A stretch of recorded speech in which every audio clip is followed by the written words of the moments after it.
पांचटांक पे हम घातांक रूप में चल बिंदु स्थिरांक exponent form of floating point constants. Floating point constants कहते हैं जिसमें दशमलव दे रखा हो, दशमलव वाले, इसको हम कहते हैं फ्लोटिंग पॉइंट कॉन्स्टेंट, जिसमें दशमलव हो।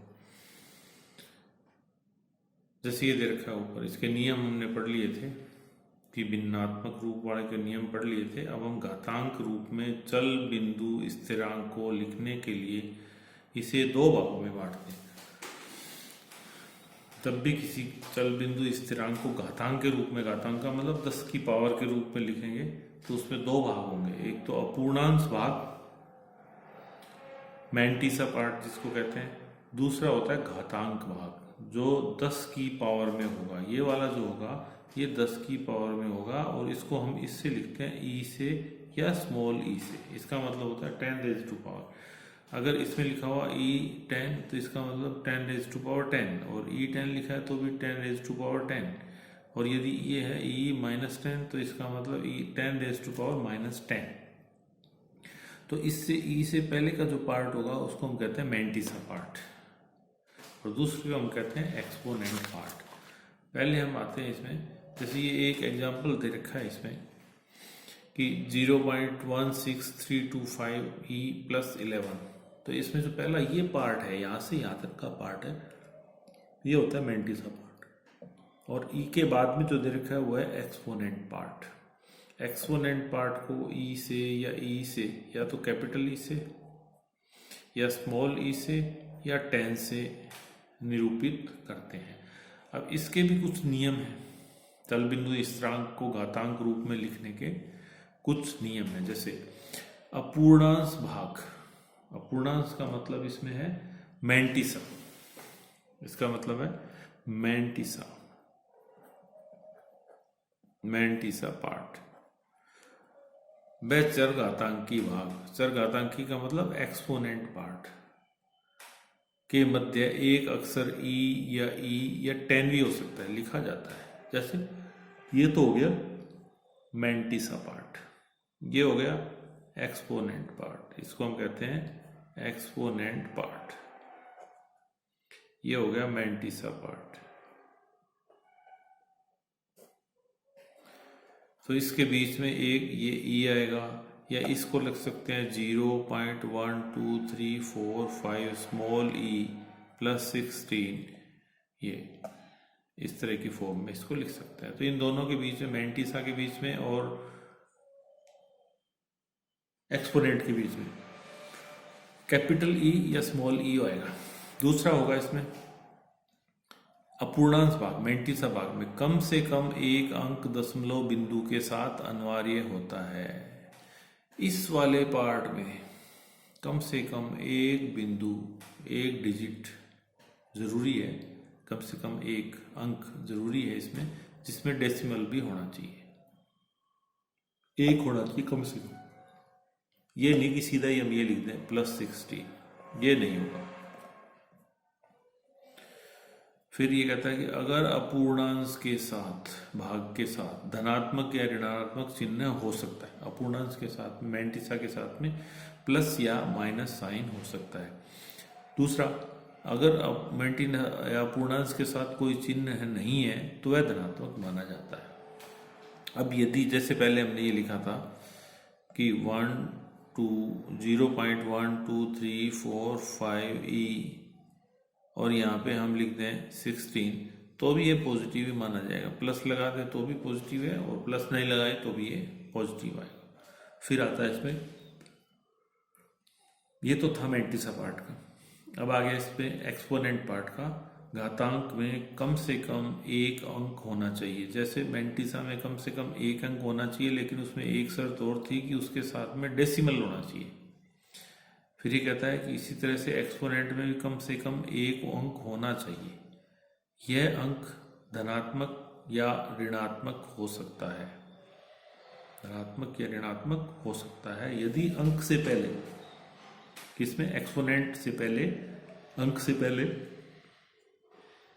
कोई चिन्ह नहीं है तो उसे धनात्मक माना जाता है। जैसे मैंटीसा में माना जाता है, वैसे ही एक्सपोनेंट में भी अगर कोई साइन नहीं है उसमें प्लस माइनस का, तो उसको प्लस माना जाता है। साधारणतया अपूर्णांश में अधिकतम 7 अंक, मैंटिसा में मैक्सिमम 7 डिजिट्स हो सकती हैं, 7 अंक हो सकते हैं। 7। अब ये किसी तरह से भी हो सकते हैं, चाहे यहाँ डेसिमल लगा दें चाहे यहाँ डेसिमल लगा दें या बीच में कहीं डेसिमल हो। तथा घातांक में -38 से +38 तक अंक हो सकते हैं। तो इसमें सारी चीज़ें वही हैं कि मैंटिसा में कम से कम 1 डिजिट होनी चाहिए, लेकिन साथ में उसके 1 डेसिमल भी होना चाहिए।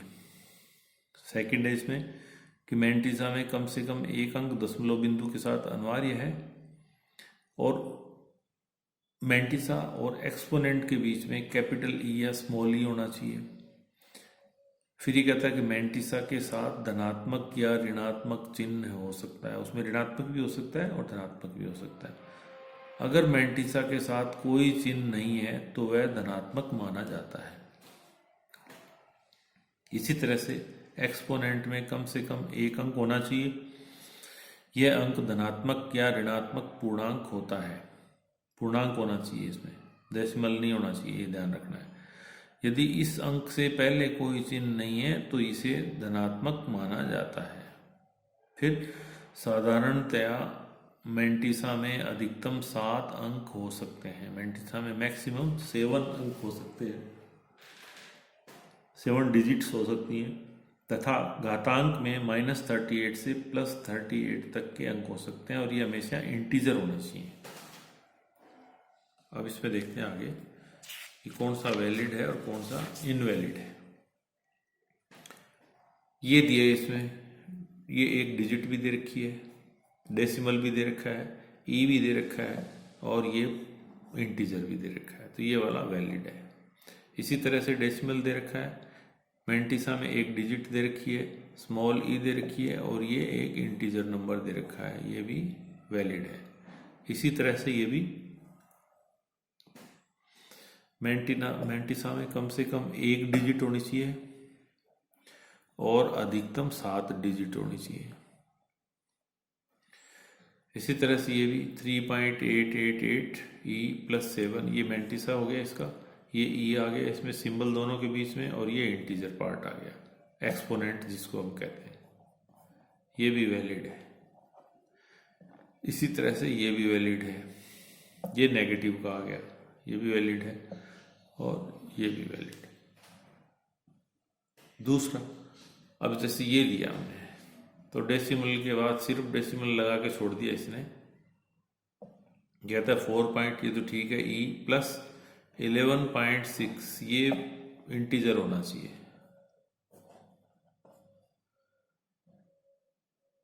यहाँ पे खाली स्पेस दे दिया, ये नहीं होना चाहिए।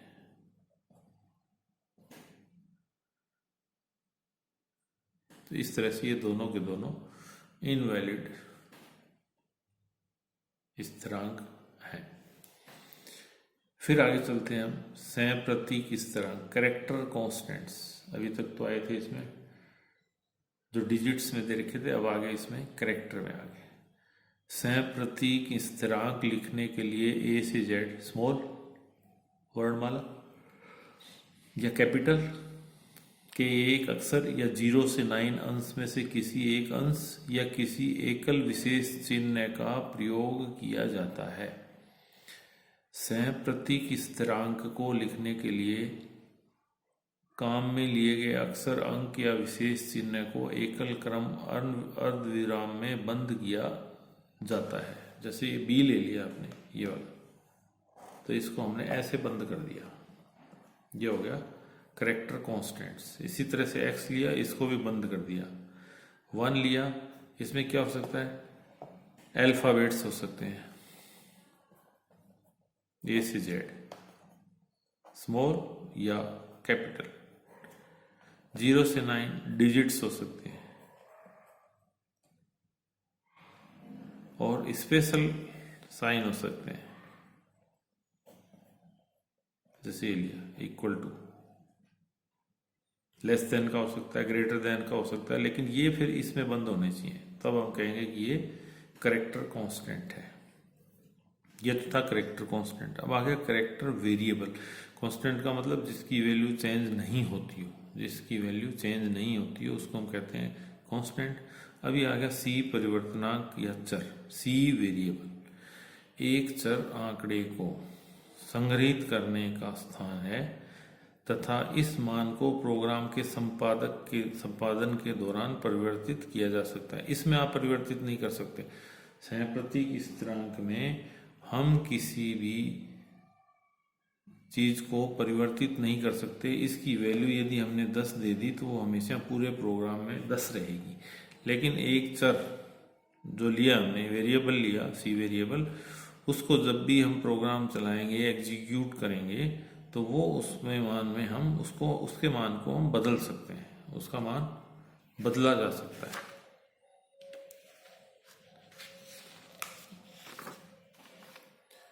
जबकि अचर का मान प्रोग्राम के संपादन के दौरान स्थिर रहता है। जब हम यह तय करते हैं कि प्रोग्राम के दौरान एक अन्य चर चाहिए तो एक नया चर घोषित करते हैं, डिक्लेयर करते हैं इसमें। तो ये जो था ये करेक्टर कांस्टेंट, इसका मान स्थिर रहता है प्रोग्राम के दौरान, एक ही मान रहता है। सी वेरिएबल्स का मान एग्जीक्यूट करेंगे प्रोग्राम तो बदल सकते हैं हम उसको। फिर ये कहता है कि अचर का मान प्रोग्राम के संपादन के दौरान कांस्टेंट रहता है, स्थिर रहता है। जब हम यह तय करते हैं कि प्रोग्राम के दौरान एक अन्य चर चाहिए तो हम एक नया चर घोषित करते हैं, डिक्लेयर करते हैं। अब उसको घोषित कैसे करते हैं? नेमिंग दी वेरिएबल। किसी भी प्रोग्राम में बहुत सारे चर हो सकते हैं, हम उन सभी चरों को नाम देते हैं। इन दिए गए नामों के द्वारा हम इन्हें प्रयोग करते हैं। इन चरों के नाम अद्वितीय होते हैं। इस प्रक्रिया को चर का नामकरण करना कहते हैं। किसी भी चर को कोई नाम दिया आपने, जैसे उसको इंटीजर डिक्लेयर कर दिया तो पूरे प्रोग्राम में इंटीजर रहेगा। आपने फ्लोटिंग डिक्लेयर कर दिया तो पूरे प्रोग्राम में वो फ्लोटिंग रहेगा। सी में चरों का नामांकन करने के लिए जो नियम है, एक चर नाम के अक्षरों या अंकों का या अंडरस्कोर चिन्ह हो सकते हैं। या तो इसमें अक्षर हो सकते हैं, अल्फाबेट हो सकते हैं, या डिजिट हो सकती हैं, या अंडरस्कोर हो सकता है। फिर चर नाम का प्रथम प्रतीक एक अक्षर होना चाहिए और पहला जो होना चाहिए, फर्स्ट डिजिट इसकी, वो हमेशा एक कैरेक्टर होना चाहिए। चर नाम में अर्धविराम या खाली स्थान नहीं होना चाहिए, ये ध्यान रखना। जैसे पहले भी थे इसमें कि कहीं भी अर्धविराम या खाली किसी में भी नहीं होना चाहिए। सी भाषा के कुंजी शब्द वर्ड को चरों के नाम में प्रयुक्त नहीं किया जा सकता। जो कीवर्ड्स हमने सी भाषा में काम में ले लिए या आते हैं जो कीवर्ड्स, उनको इसमें काम में नहीं लिया जा सकता। सी भाषा अमाउंट और अमाउंट अलग अलग चरों के नाम है। एक कैपिटल में लिया है, एक स्मॉल में लिया है, ये दोनों अलग अलग। तो ये कहता है कि एक चर जब डिक्लेयर करते हैं तो एक चर नाम में अक्षरों का या अंकों का या अंडरस्कोर चिन्ह हो सकते हैं। दूसरा, चर नाम का प्रथम प्रतीक एक अक्षर होना चाहिए। पहला डिजिट जो है, पहला जो है वो हमेशा करेक्टर होना चाहिए। पहले वाला हमेशा करेक्टर होना चाहिए। बाद की डिजिट हो सकती है, जैसे 8 है, ये हो सकता है, लेकिन पहला करेक्टर होना चाहिए। चर नाम में अर्धविराम, कॉमा या खाली स्थान, ब्लैंक स्पेस नहीं होना चाहिए। जैसे ये नहीं होना चाहिए A10 या A और उसके बाद में खाली स्थान दे दिया फिर 10, ये गलत है। सी भाषा के कुंजी शब्द कीवर्ड्स जो हैं वो कभी भी प्रयुक्त नहीं किए जा सकते इसमें। सी भाषा अमाउंट और स्मॉल अमाउंट अलग अलग चरों के नाम है। कैपिटल में लिया अलग हो गया, जैसे ये लिया आपने A, ये अलग हो गया, ये अलग हो गया। ये कहता है कि निम्न चर नाम वैध हैं। अमाउंट सैलरी, अगस्त 92 सेल्स मैन एज, या A_20, ये भी एक वैध चर है। तो इसमें ये पहला जो है इसमें सबके सब कैरेक्टर से स्टार्ट है। फर्स्ट जो है इसमें वो हमेशा करेक्टर से स्टार्ट है। निम्नचर नाम अवैध हैं, जैसे ये किससे डिजिट से हो गया, ये इसके बीच में स्पेशल ये आ गया, ये नहीं होना चाहिए। और प्रिंट एफ, ये वाला ये कीवर्ड हो गया इसका, ये जो प्रिंट एफ है ये सी भाषा का कीवर्ड है, तो ये इलीगल हो गया, इसमें ये नहीं हो सकता इसका।